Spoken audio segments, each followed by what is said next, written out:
It's not the way we were all trained 20 years ago in evangelism, or 40 years. It's a different yet biblical approach to working with people who have little to no knowledge of Christianity or the doctrine and aren't sure they want it because they've heard the wrong things. From Tri-State Bible College and the Appalachian Ministry Institute, this is the Level Paths Podcast. We're glad you've taken some time to join us. My name is Chris Weigel.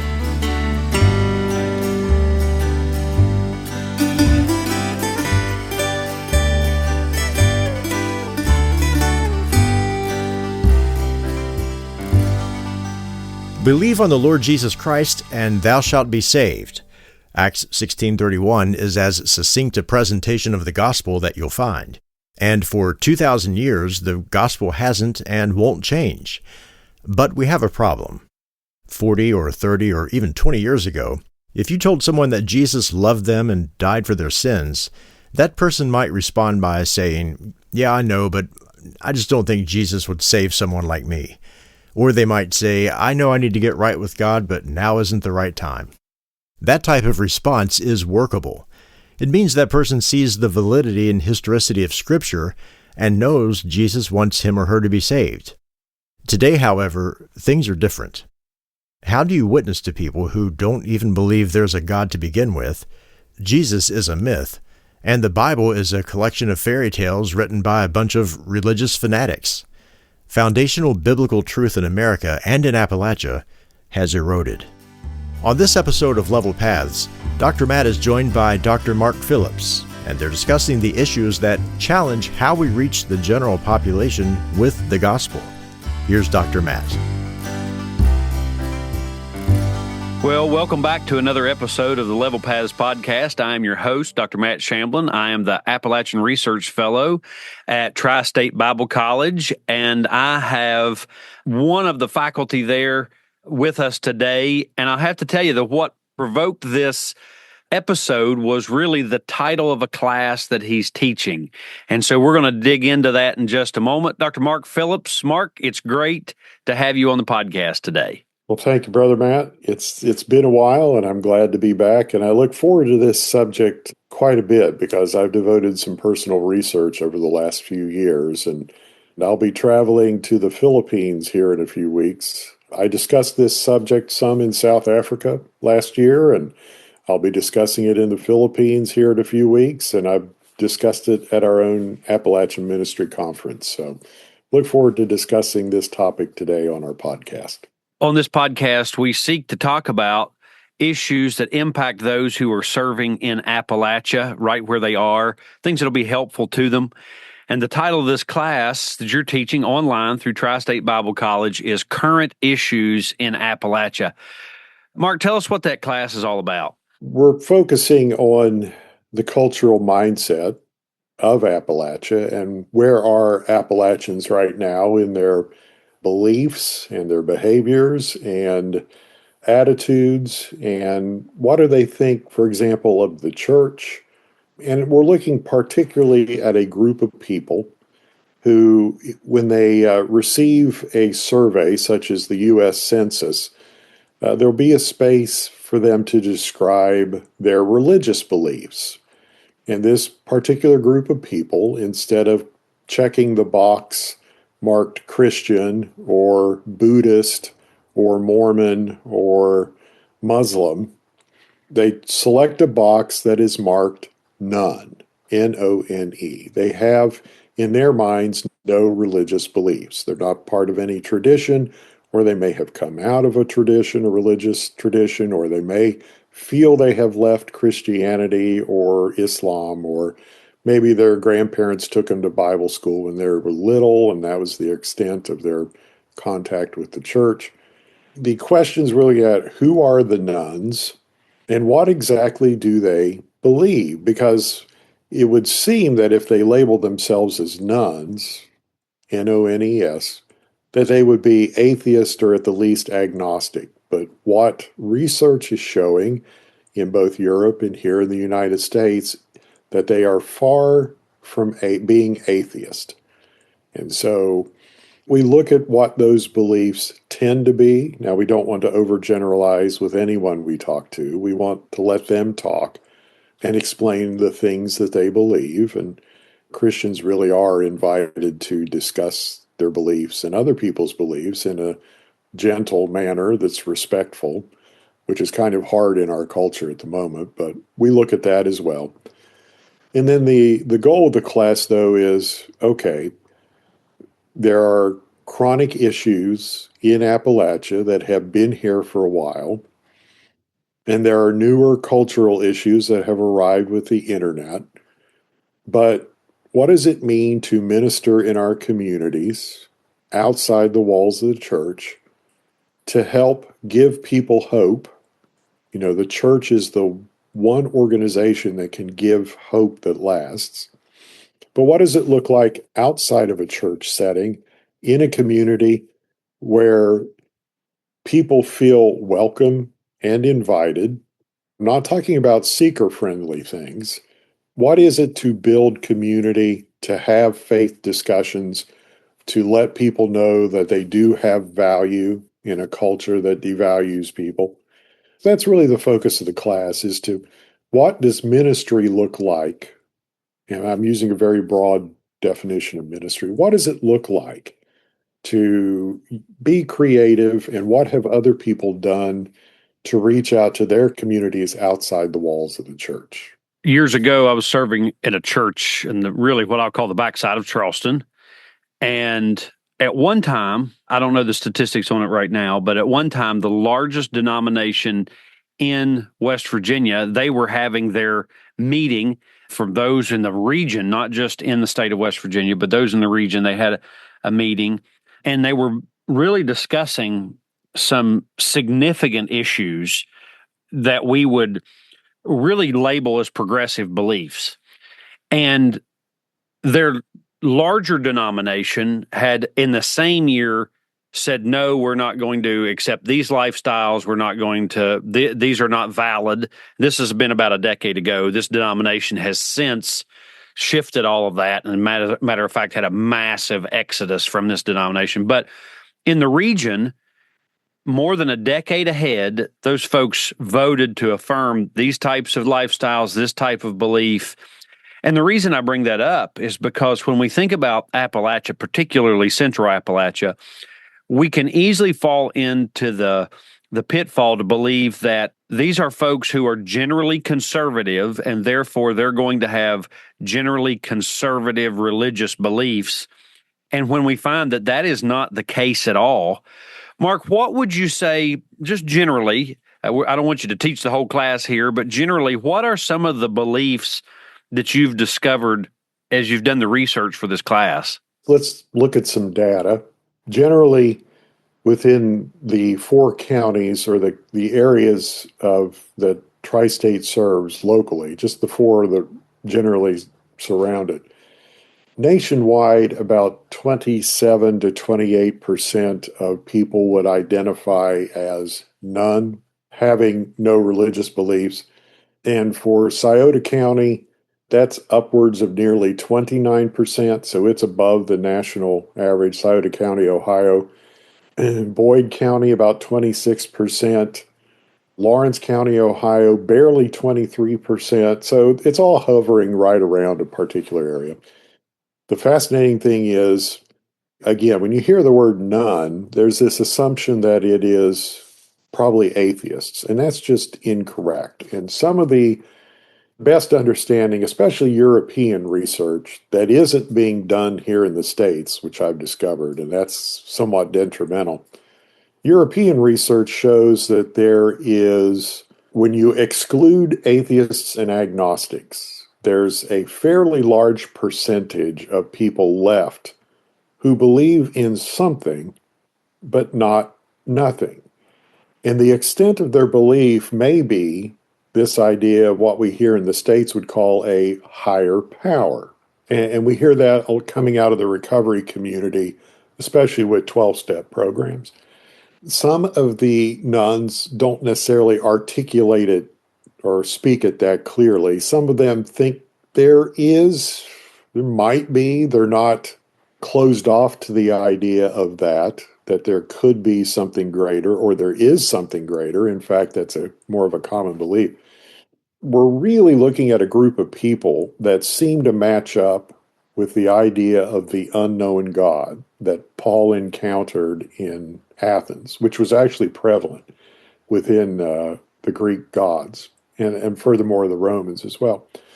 So it's this sense that there is something above and beyond. The word we'd use is transcendent, something above and beyond us that's greater, that needs acknowledged.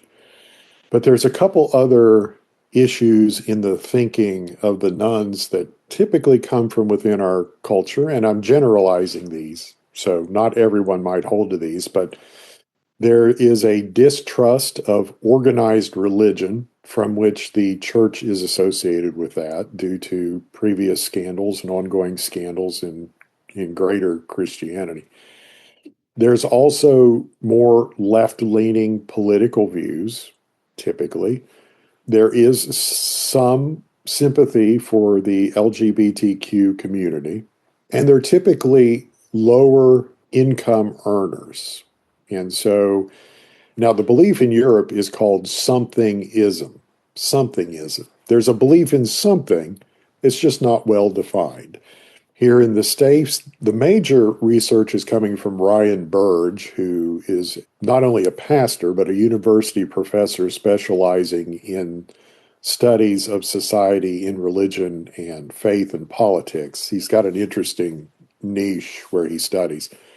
He defines the nuns as, through a number of different types, including atheists, but the one he focuses on are a group of people who consider themselves spiritual but not religious. Spiritual but not religious, which overlaps a great deal with somethingism. And so the spiritual or but not religious may attend church once in a while. They may. Some of them may not. Some of them may use things from other belief systems, such as crystals or yoga and meditation or mindfulness. Maybe like they're ordering off a menu, an a la carte. But the predominant characteristic to keep in mind, if you're in a conversation with someone who's not the least bit interested in religion, is that there might be anxiety over thoughts of a God who is judgmental and absolute, who has the right to judge, because it causes anxiety.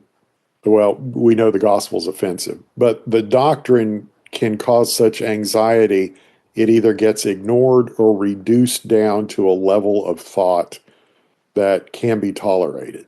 Because, when we deal with God and the subject of God, we view him as absolutely true in what he tells us. And that makes some folks in our culture absolutely uncomfortable, and they struggle with that. But there are certain things they yearn for nonetheless, which is the most interesting part of all this research. So as we think about these folks, we're not talking about atheists. We're talking about people who have what we're going to generally call spiritual beliefs. And yet, in reality, lumping the church in with that, they distrust what the church has to say about those spiritual beliefs. Mark, that's a significant problem. If the church exists with a spiritual message, then lumping us into that and then basically we don't have the ability to answer that really questions the whole existence of the church, at least in the eyes of the people in our community. A distrust of organized religion, left-leaning political views, some sympathy for the LGBTQ community, and on and on you go. How do we respond to this somethingism then in our communities? That is the crux of what I ask the students to consider. Because when Paul was discussing the unknown God, he was not in a very early church setting, and he was not in a synagogue discussing scripture. He began with creation, and he discussed this God they didn't know, but they had a sense was there, because he used the altar of the unknown God. And And this was the God he preached. And he began, in a sense, with things that are obvious to all people, that the world is orderly, that from day to night there's a cycle, there's an orderly pattern to life, there's a rhythm to the seasons. And so he began with creation and moved to further discussion. But he did acknowledge in his setting this idea of judgment coming through the Son, which we would know as Jesus. The issue then is, and I use this Acts 17 setting, what does it look like to be the church outside the church to minister to the needs of people in our communities who probably don't like the idea of setting foot in a church at the moment? How do we create spaces, ministries, or parachurch groups to engage people to meet their not only their physical needs perhaps, but their spiritual and emotional needs? One of the things that this group is particularly looking for is they want conversations that matter. They're looking for fellowship, real people in a real community, and they're looking to get out of their loneliness into a setting where they feel valued for just existing. So that's why I'm challenging ideas of ministry, because seeker-friendly ministry stays inside the church. Because if we follow the example, following Lyndon Johnson's social programs, that's when you see an influx of religious organizations coming in to meet everything from health needs to disaster relief. They're still here, those organizations. But what does it look like for an organization to just have discussions? Now, there are some organizations that would not fly in this region. For example, there is an outreach in larger cities away from the conservative values of Appalachia. One example is called Theology on Tap, and it's been around a long time, and my deacons would not go for this. So I'm not advocating this at all. I'm just giving the example of an organization outside the church. And they typically met in restaurants or bars, and they would ask questions about, does God exist? What is he like? What's his character? What's the role of the church? And some of them are going strong, and not all of them offer alcohol. And that's really a problem in Appalachia, first of all, because we're very conservative here. We have very strong views about using alcohol, and also we have a great presence of recovery community here. But that concept removed from the setting of being in a bar, what does it look like to minister to people, to gather together to share meals or provide something to ease their physical suffering? But we just don't want to feed people food and send them off. We want to give them spiritual food. I mean, that's Jesus's interaction all through the book of John. Talking to the woman at the well, I have living water, you'll never thirst again, and her attraction to that. So we're looking at what does it mean to have an organization that reaches out to people, that is not the church, but meets people where they are. That's kind of the challenge to the students. It's a very open-ended challenge. It gets them thinking of getting outside the comfort and safety, so to speak, of the walls of the church. I welcome grandiose ideas, and I welcome single-person ministries to this thought process. When we look at churches across Appalachia, many of the churches still to this day have never come back from COVID. And the ones that did are generally, at last count, at least, I think we're starting to see this tick up a little bit, were about 2/3 the size they were before COVID. And many of those people have gotten older, passed away, and in general, new folks have not come.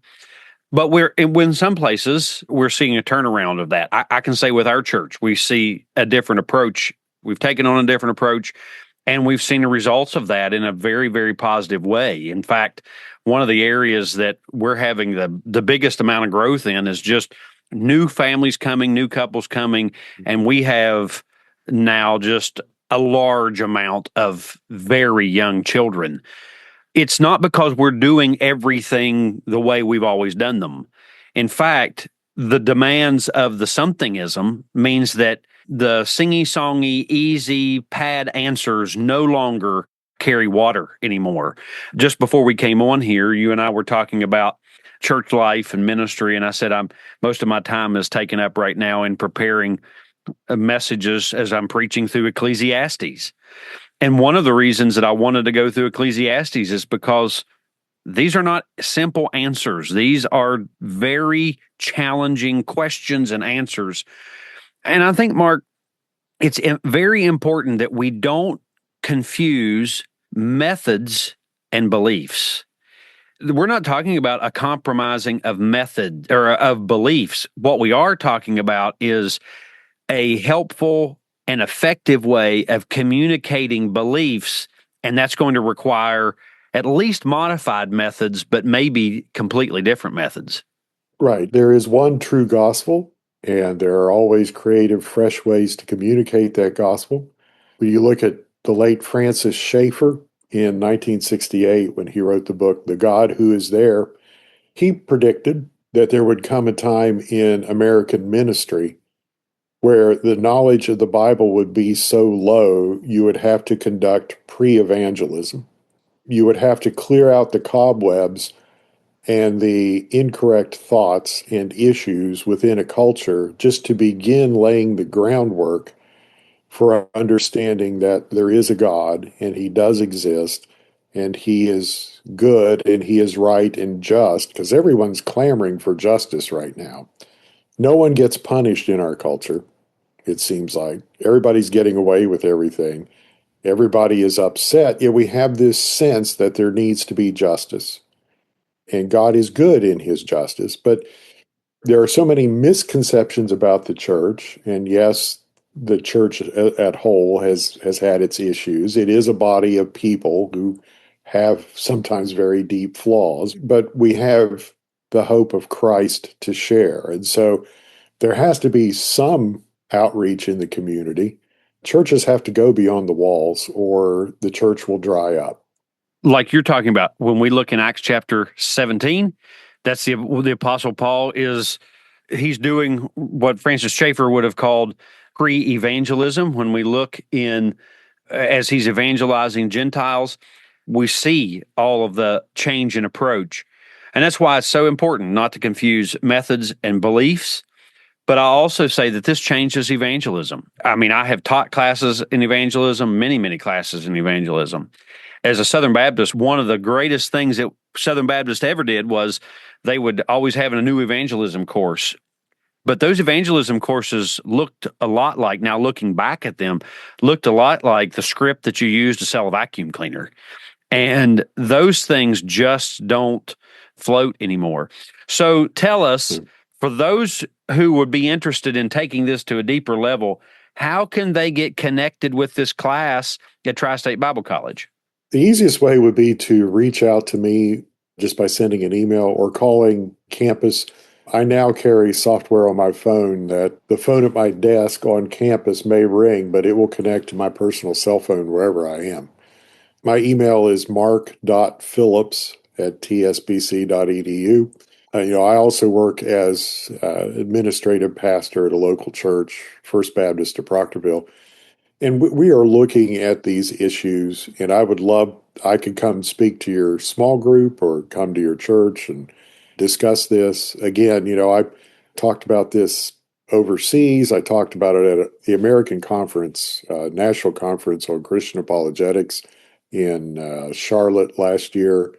It's a subject that's interested me ever since my brother-in-law, who's no longer with us, my brother-in-law Gary was such an avid hunter that he kind of felt like going out on that first day of deer hunting season when the leaves are falling and it's crisp and there's frost out and sitting on an old stump. That was almost a church service to him. And so I've always been interested in this idea of Appalachians and their feeling connected to the land. What is it they're feeling? What is it they're sensing? Is it something greater outside of us, which gets us back to the God who is there? And so that is just one of my interests in apologetics and study of religion in general. And I think there's a lot to be gleaned from Paul's efforts with the Gentiles. And he typically begins with creation and what is around us. And that's his avenue to begin discussing the existence of God and what he is like. It's not the way we were all trained 20 years ago in evangelism or 40 years. It's a different yet biblical approach to working with people who have little to no knowledge of Christianity or the doctrine and aren't sure they want it because they've heard the wrong things. Years ago, I was kind of lured to a church to preach. And what I found pretty quickly was that they were going to vote on me to be their pastor. In fact, it was the only church that I've ever been voted in on at 100%. And I told them not to vote for me. And I was young and brash and told them, I said, if you wouldn't follow me when I told you not to vote, why would you follow me if I came? And, young man, brash. But there was a man who got up to lead the worship service, and he was their Sunday school teacher. And he told me that he learned Bible in the public school system. They had a Bible class, and he was taught that. That would have been probably him being taught that. I'm going to guess, this is an old story, so I'm going to guess it would be probably 100 years ago from now. And you look at the radical change that we've seen in Appalachia and the radical change that we've seen in our country. But we are still called to make disciples of the nations. That includes our neighbor, and trying to reach them in the way that may have worked 10, 20, 30, 40, 50, on and on years ago, and then blaming it all on them. We have to be reminded that the gospel is the power of God unto salvation. And that if we believe what Jesus said, that he is the way, the truth, and the life, and no man comes to the Father but by him, if we genuinely believe that, then we have to find a way to engage people with the gospel.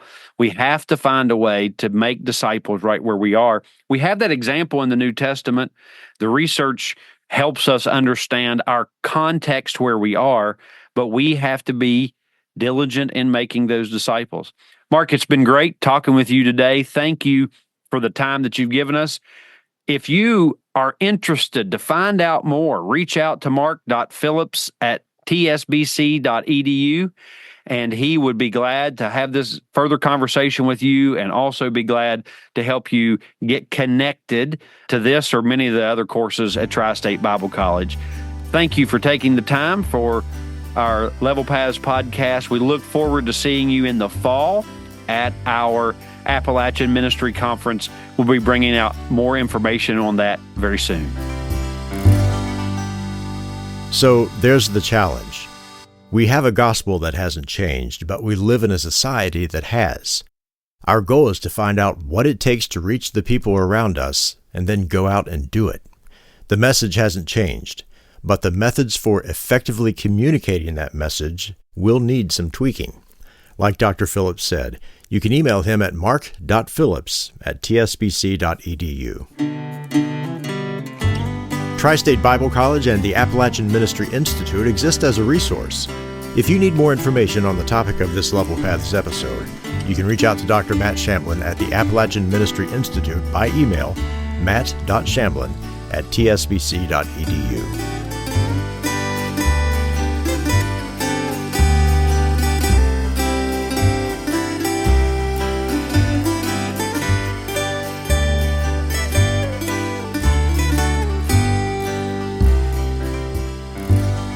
The Level Paths podcast is an outreach of Tri-State Bible College and the Appalachian Ministry Institute.